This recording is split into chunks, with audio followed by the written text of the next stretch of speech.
ये देखो पहाड़ों पर जाते हैं बेचारे, अमरनाथ पर जाते हैं, केदारनाथ पर जाके मर जाए, से कुछ हो जाए, भगवान की चाह।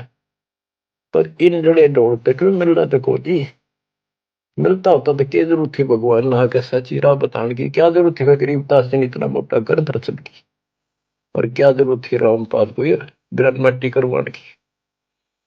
बच्चों आखिरी सांस तक लड़ूंगा, जब तक सांस दे रखे, बेशक यह मट्टी काल जाती आज खत्म हो जाए। परमात्मा का सिर पर पंजा, गुरुदेव का वचन साथ है दास का। बच्चों कलेजा मुंह का है दास का, जब सारे इतिहास को, क्योंकि मेरे तो सामने तेरे सारा सुनता दिखा है।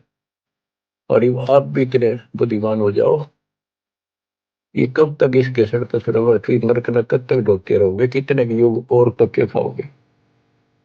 समझा है तो सत्तर पाओ बहुर ले रहे हैं।